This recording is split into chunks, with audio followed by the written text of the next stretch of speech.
Hi guys, and welcome to another episode. We're back again with Richard. This session we're going to talk a little bit about his couple therapy and how he works with couples.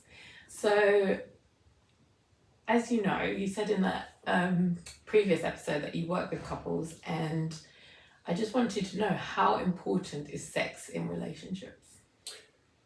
Some people think it's very important, other people don't think it's very important at all. I think everybody's got a slightly different appetite, different libidos, different preferences. Some people think that sex is not a part of their relationship at all, and they can be quite happily drifting along with that mindset, and conversation, works for them. They feel loved in other ways. Which is absolutely fine. And then there'll be other people for whom the sexual chemistry, regular sex, having that as a means of communication and connection is very validating, very healing, very important. And of course everything in between. And the difficulty is when you've got one person perhaps with a high libido or a need for physical intimacy, and the other person for some reason or another is allergic to it, or worried about it, or scared of it, or very uncomfortable, or just has no need, or very little interest, and that can be conflictual. But there's very few couples who have got an identical libido. They're always the once a weekers, or the twice a weekers, or the once a monthers, or whatever it is. Yeah. It's very rare. And inevitably, when it's different for partners, then you get one person who can be perhaps more demanding, or feel more that they're perhaps being more demanding, or the other person feeling inadequate, or feeling that they're being demanded of, or trapped, or coerced in some way. So that can be quite conflictual.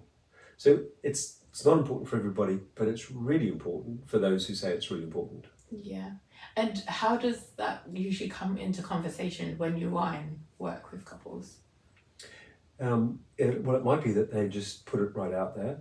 We need help with our sex life. Okay. So there are some people that very bravely turn up to therapy. That might even be communicated in a piece of email correspondence as we're just getting started, before we've met, just to sort of say, this is what we're looking for. You've helped somebody else with their sexual relationship, that's why we're coming. I had a referral like that in December. And for other people it sort of comes out a bit later. Yeah. We have to resolve conflict or work on communication patterns, and then at some point, the research suggests that it's beholden on the therapist at some point to say, if you need to talk about sex, we can. Yeah. Or if this difficulty you've been through has affected your sexual relationship or your intimate relationship, we can talk about that too. Don't have to, but we can. But some people come, after an affair. Yeah. So at some point we're going to talk about how the affair was able to happen, or what was happening or not happening in the relationship that contributed to an affair, or how do they get back on track sexually, having stopped because of the infidelity. So there are things that will cause a break in the sexual rhythm in a couple's life, and they might need a bit of help restarting or rediscovering or bravely revisiting that part of their world.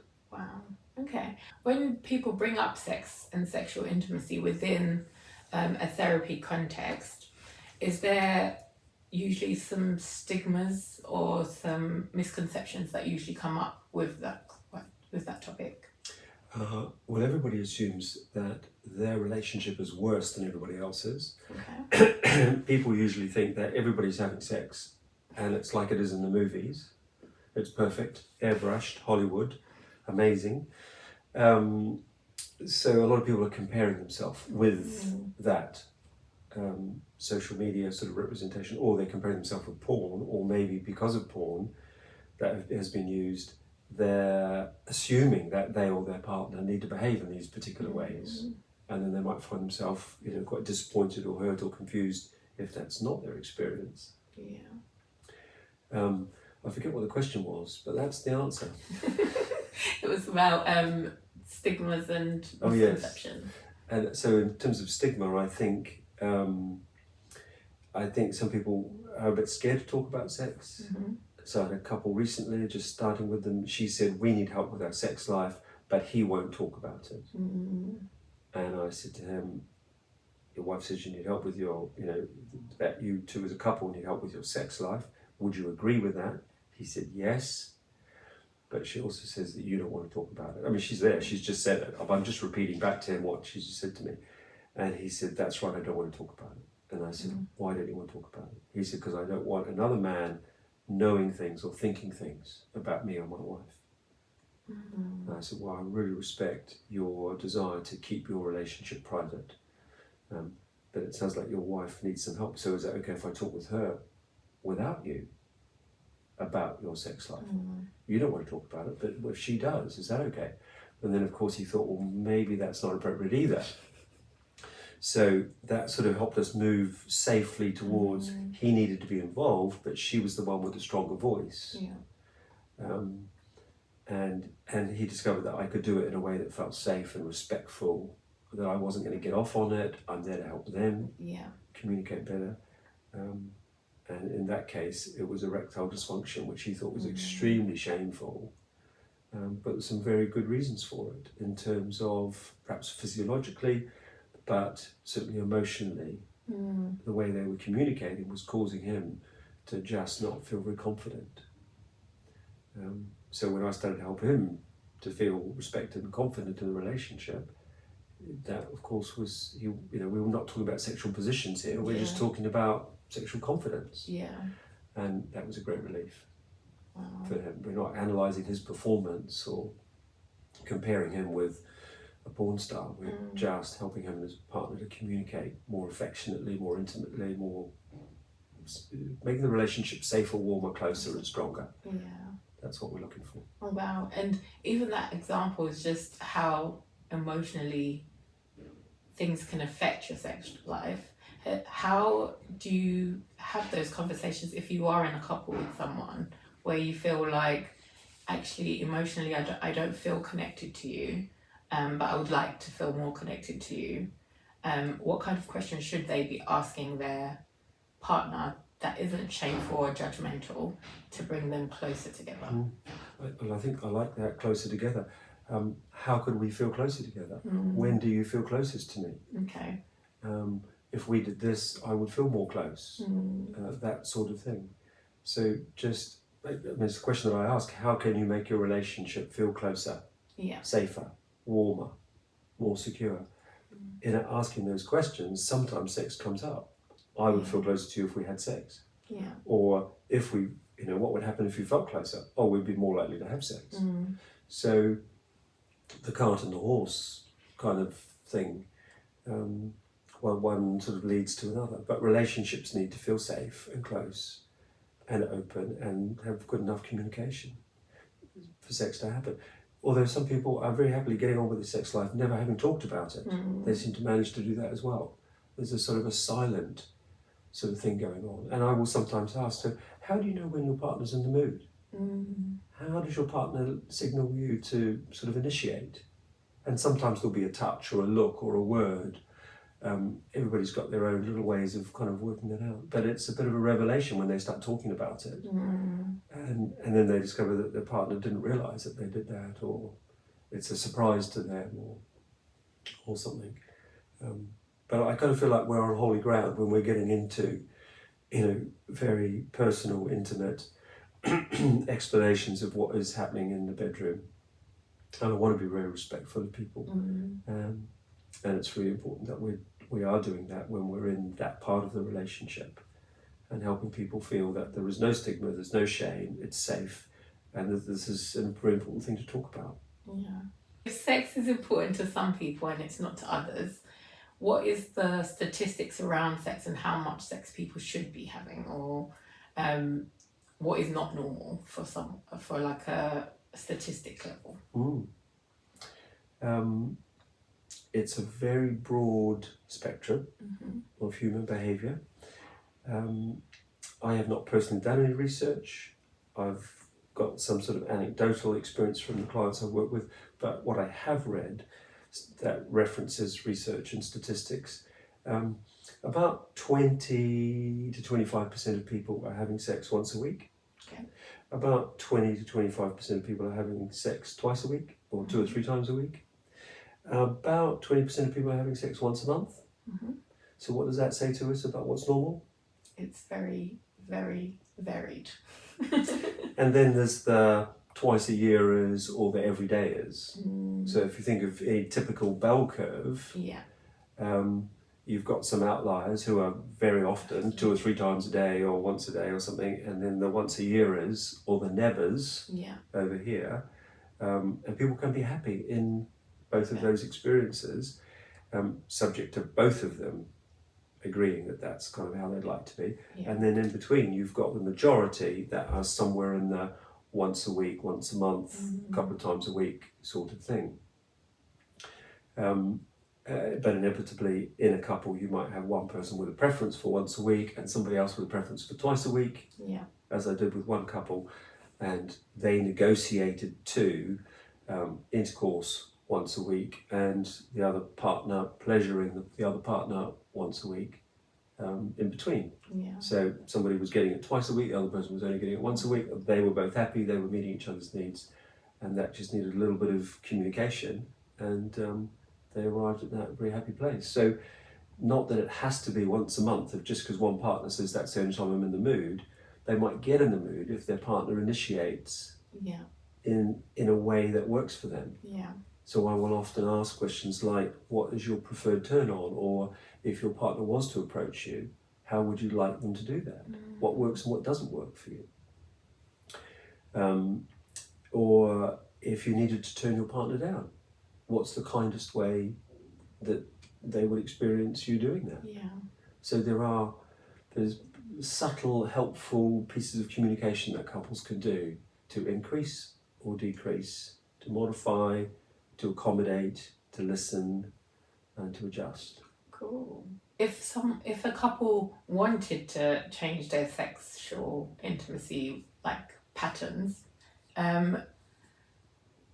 what would be good resources or good things for them to kind of think about in order to make those changes, or discuss with their partner in order to make those changes? I think talking to a sex therapist or someone who's had sex therapy training who is a couple therapist would be helpful. They could get a recommendation through their GP. They could, look at the professional bodies of registered sex therapists to find appropriate people. There is also some good literature on the market as well. So, Love Factually is one resource that I've come across. Sheet Music is another one. The Celebration of Sex by Doug Rosenhauer is one that I've got on my shelf that I quite like. So there's lots of decent resources out there that will guide people, help people to sort of find their preferences, enable them to sort of talk to their partners more safely, that kind of thing. And then for those who perhaps feel that they're a bit further back in the journey, they're worried about sex is complicated or difficult because of past experiences of abuse or sexual trauma or something, or inexperience, or just a bad experience. Some couples I've known, they've been virgins, they've got married, they've been taught perhaps by their church context or in their cultural context, you don't have sex until you're married. It's a bit of an old tradition, dying art these days, but still there are some people that present in that way, and then their first sexual experience on their honeymoon is a bit terrifying. It doesn't work very well, it's upsetting, it's painful, it's confusing, or one partner doesn't know how to respond to the other or something, and it all goes wrong, and they all come into therapy saying, please help. I've had couples come 1 year, 4 years after getting married saying we haven't consummated our relationship. Wow. We've never actually had sex successfully, and we've given up, or we're inclined to give up, or every time we try it goes wrong in these ways and we end up fighting or crying or sad or some difficulty. So there's lots of different presentations, but if people want help is available. And the good texts will guide people. So if it's an orgasmic issue because they're struggling to orgasm, if it's an ejaculation issue that comes too early or too late, premature ejaculation or inhibited ejaculation, erectile dysfunction. You know, that's commonly experienced. About 40% of men experience that at some point in their life. Wow. But they think they're the only one. They think, well, that's it, I'm over, I'm done. You know, whether they're 24 or they're 64, they think, well, that's the end of my sex life. It doesn't have to be. Just with a little bit of help from an intimate partner or a bit of encouragement from a therapist or reading a chapter in a book could actually change their life. Wow. So just sort of small adjustments, a little bit of information will help people. So there's always an element of education in sex therapy after doing a proper assessment, because you can't educate if you haven't fully understood what the difficulty is. And there could be a physiological difficulty. There was one couple hadn't consummated their relationship. Whenever they tried, it was painful. I suggested that maybe a physical examination might have been important for her. She'd never had sex. She couldn't put a tampon in comfortably. And I said, have you ever had your hymen checked? Yeah. And she said, I hadn't thought of that. So I said, well, perhaps go get that checked before I encourage you to try and have sex, because that could be damaging or dangerous. And she did actually need a little bit of surgery to break a very strong, thick hymen. Wow. So there was no point in continuing to try. So we can't guide people one way or another until we've done a proper assessment and understood what's happened. If they have successfully had sex without pain in the past, but now it's become painful, what's changed? Yeah. Is this a new partner? Or is there a technique issue or a position issue? Or are they arrived at a time in life like menopause or something like that, where the self-lubrication isn't as it used to be because hormones have changed? So there's so many complexities that need to be thought about for men and women that will affect what's happening in their intimate relationship. And the brain is the sex organ, actually.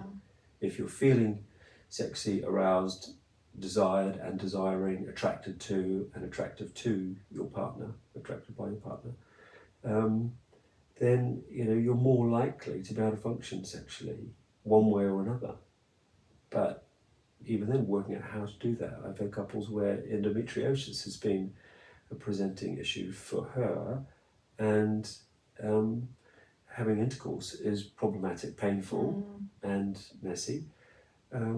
But learning how to have sex in other ways where they can both experience arousal, desire, pleasure, orgasm is possible. Yeah. So just helping them to think about what they can do to achieve their sexual fulfillment and satisfaction and that of their partner without giving up, even though it's complicated. Yeah.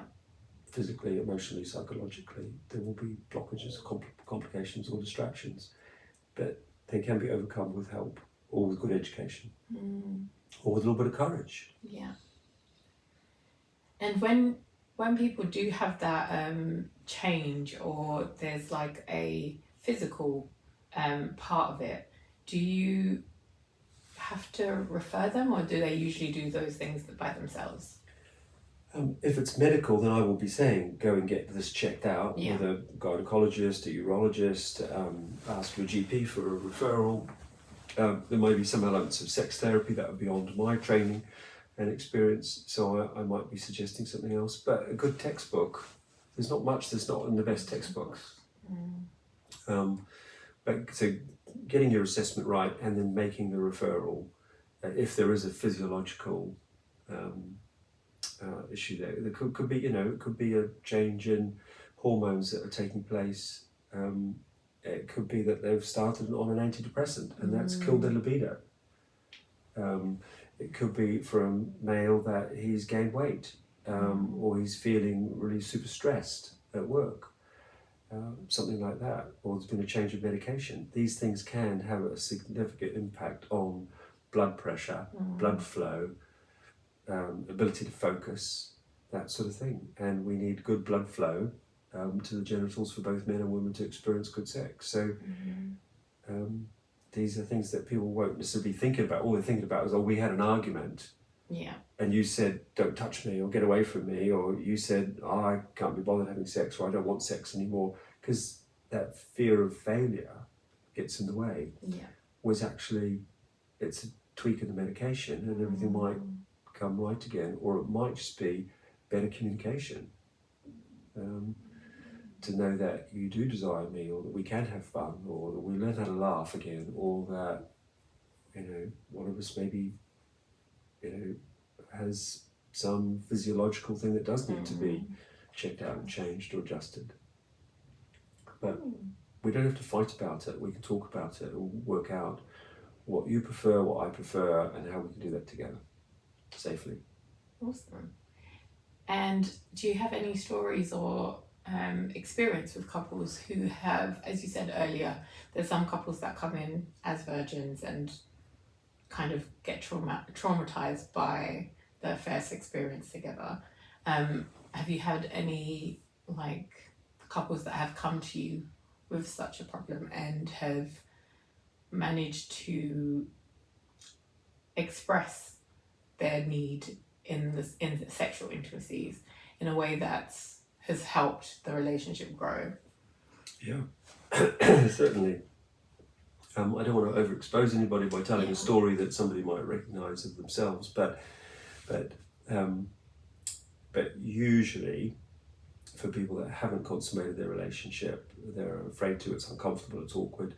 There's a few things that can be done. So foreplay is really important. So being in the mood, learning how to touch intimately, closely and affectionately is really important.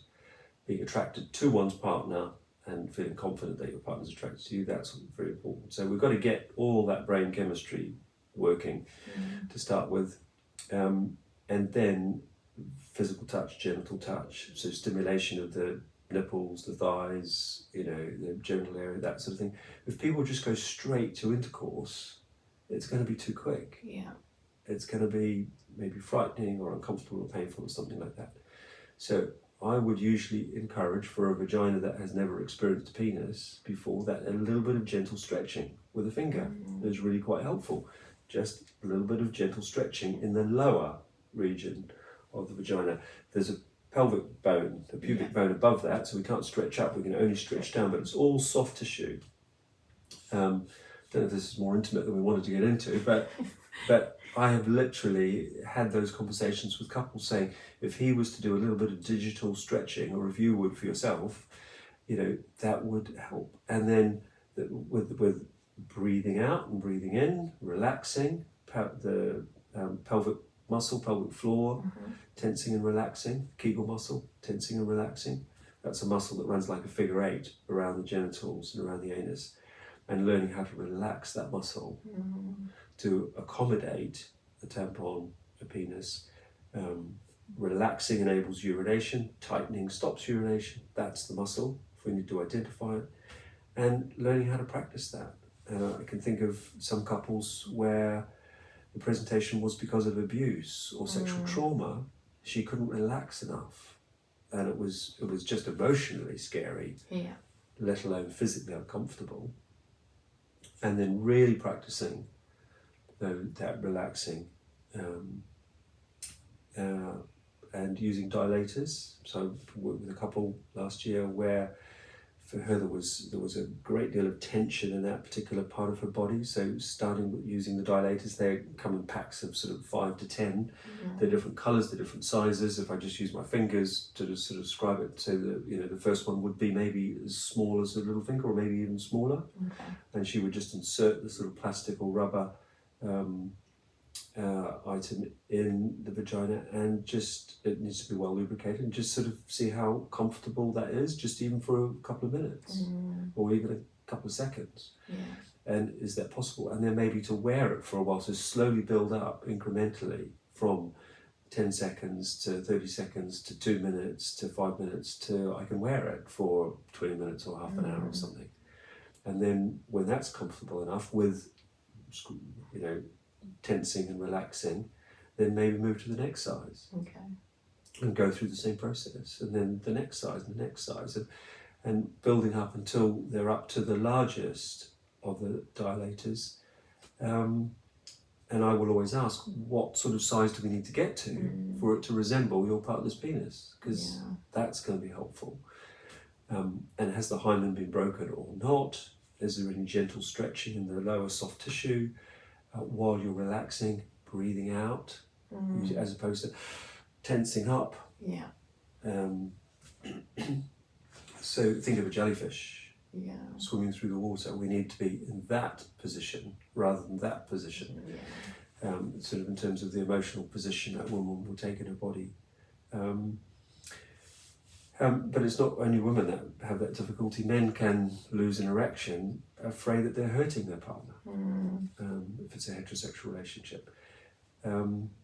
Or they might lose confidence, or they might ejaculate immediately because they've not had this experience before. They just find it super arousing, very stimulating, and it's all done. I remember one couple came and she was saying, I need sex for about 20 minutes to achieve orgasm, and he was like, after 2 thrusts, I'm done. So we did some exercises, and there are textbook chapters that you can read on how to avoid premature ejaculation. So all of the remedies are out there. It's having the confidence to approach a professional, find a good resource, or being brave enough to have a conversation in the couple without blaming. The other one's not doing anything wrong. They're just wrestling with their own psychology, their own physiology, their own emotion. And the communication's got to be safe, warm, close, friendly, and not blaming. And then it will be safe enough for sex to be explored or happen, or for people to find a way forward. One couple took 18 months to have sex for the first time while doing all the exercises, using dilators, that sort of thing. Another couple took 4 years of work with them, but she'd had sexual trauma in her childhood. So it's a journey for everybody. Yeah. And it sounds like it's dependent on the need of you as an individual and the need as a couple as well within the relationships for you to kind of find that balance. Yeah. And if one partner's really demanding, why don't you want sex? Oh, you're this or you're that. If it's that sort of communication, it's going to kill the other person's sexual confidence. It's going to kill libido. Sex is dangerous. So we don't need that sort of language. We need, how can I help you? How can I care for you? What would you like me to do? We can still kiss and cuddle, and maybe we can still touch in some ways if we can't have intercourse. So what is possible, what's preferable, what's desirable, and what are the steps and stages we can go through to get to that place where arousal, desire, and fulfillment can take place. And everybody's on different pages. And have you found that like society kind of has a narrative about sex within relationships, and how does that play out in your therapy room sometimes? The narrative has been that men are the pursuers and women are the pursued. That's not always the case. A third of heterosexual relationships, the woman has the high libido. So that's not always understood. A woman with a higher libido than their male partner might feel, what's wrong with me? I'm not like other women. Or men that don't have a higher libido than their female partner might think there's something wrong with me because of that narrative. And then, as I said earlier, because of pornography, I think people have got expectations that they have to have sex in certain ways, or orgasm quickly, or take hours before they orgasm, or whatever it might be. There's all sorts of myths and unhelpful beliefs about what everybody else is doing sexually, and I should get with the program. And I think that's really unhelpful. What's your program, and in your partnership, what is preferred and ideal and satisfying for you both and safe? And can you accept that that is your good place, your sweet spot, your happy place? And it doesn't have to be anybody else's. Which is awesome, because I think that will probably, just hearing that will probably take the stress from a lot of people thinking, oh, this isn't working properly, but does that mean I've got the wrong partner? Are we incompatible? But there is resources, there is conversations that could be had. I remember when we were in class together, you had some cards that you used to use to start conversations about sexual intimacies and even just dialogue with couples. How did you come to that realization that there needed to be some sort of resource in order for people to have those conversations outside of your room? Thank you for asking. There's, it can be just, sex is hard to talk about. Some people think there's a real stigma about it, it's shameful to bring up, it's embarrassing to talk about, that sort of thing. So to get past that, a colleague and I, Irene Samuel, who I trained with systemically, her and I came up with a thing called dialogue cards, which was just helping people have normal conversations, just little cards that are sort of conversation starters. May I suggest? How do you feel about? Can I ask? I need help with. Just these little opening sort of statements, and people put their own ending to the sentence just to get conversation started. So Irene and I worked on those, and then I started thinking, I want to have some dialogue cards that would help with conversations about sex as well. So I kind of started to develop them. I shared them with my wife, of all people. She was up for having those conversations or reading these cards and thinking about what was sort of appropriate.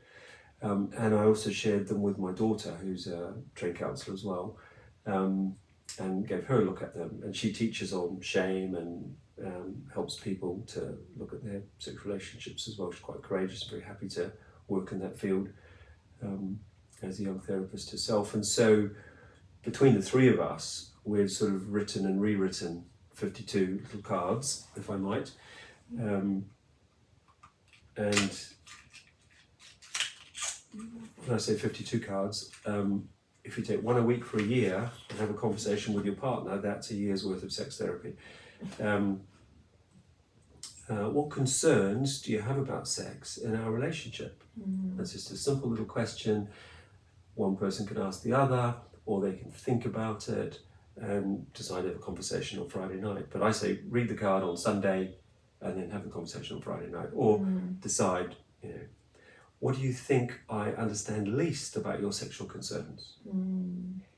So that's one partner asking the other, what do you think I understand least about your sexual concerns? And who knows what will come up. If I needed to turn you down, what would be the kindest way? Maybe we could cuddle instead, and if we cuddle instead, I might find myself in the mood. If I didn't want sex, and you did, we could ... My main thought about sex is, my main thought about oral sex is, with regard to sex, what do you think about? The kindest way to turn me down, I said that my arousal stops if. Sex is more enjoyable for me when ... My sexual confidence will be enhanced by ... And on we go. So these are little packs of cards that couples can take away, or therapists can actually use. It's kind of inspiration for therapists as well. So this here, sex is more likely to happen for me when you can ask your client. What needs to happen for sex to be more likely to happen? So it's inspiration for therapists, just to have these handy, to come out in a session and to perhaps inspire a conversation. I sometimes spread them out and invite people to sort of pick the ones that make the most sense to them or that resonate with them, and just take a photo of them, or they can have a whole pack of 52 if they want, but call them intimate dialogues. And they, my wife sends those out to people if they require them. So if people wanted to purchase them, they could just reach out to you and make them.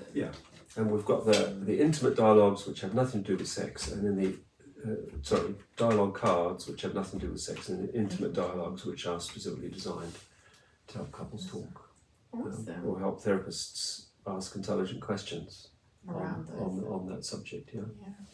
Which is amazing, because it sounds like there is that shame around sex that maybe society puts on people, and just the way you've grown up, you've never had to have those conversations. But when you do get into relationships, though, that's something you should explore.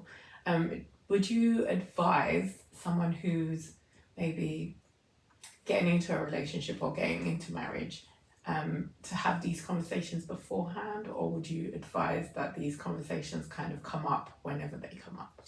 I think it's organic, and I think each couple's different. If one partner's very experienced sexually and has got a sexual history, and the other person hasn't, that can be a bit complicated. Yeah. But they need to learn how to talk about that safely and understand each other, and then find out what are your fears, what are your hopes, what are your expectations, because they could be coming from very different sort of places around that. If they're inexperienced sexually, then they don't need to rush at anything. Yeah. If they're very experienced, they might need to talk about their best and worst experiences so they can avoid making some of the same mistakes or having those expectations, which are maybe inappropriate. Some couples, say, this is not in my sexual repertoire, and another person might say, well, then it is. And so I will always say you've got to work towards the lowest common denominator. Okay. What is safe for both of you? Yeah. And if you were going to take a risk or experiment, then it needs to be the more cautious person who sets the standard, and not the one who's perhaps a bit more adventurous or demanding, because we want it to remain safe, mutual, enjoyable. But yeah, so I think for some people conversations come up naturally, for others they will need a little bit of help to have them. Okay. And is there anything else you want to talk about sex and intimacy? If you're looking at helping people, get some training. If you need help personally, get some therapy from someone who's had some training. And what boards or associations should I be looking at if I am trying to look for someone who is a trained sex therapist or family therapist who has enough experience to help? Because this is potentially an international audience, and I don't know where people are living or travelling to and from, etc. In the country or region that they're living, they need to search that out. Okay. So there are certificated boards in every country and region. So find out who's providing sex therapy training and see what professional body that course is registered with or through. Okay. So that's the safest direction to go in. And there are so in the UK there's more than one, for example, so I'm not going to promote one over the other. I'm just going to say find out where people are trained and is it a recognised professional body. Awesome. So on that note, do we want to, if people wanted to work with you around sex and intimacy, where could they find you? Okay. Heart and Mind is an organisation I do some training through, so you can go there. My email will be in the show notes, and as will an email address for dialogue cards. Awesome. So guys, if you would like to purchase the dialogue cards or the intimacy dialogue cards, please just email Richard and he'll send you over like the details on how to do that. And if you'd like to work with him, same thing, just send him an email and he'll get in touch with you. But on that note, we're going to end this episode here. Thanks for listening, and we really appreciate if you could like, comment and subscribe. See you guys next week. Take care. Bye.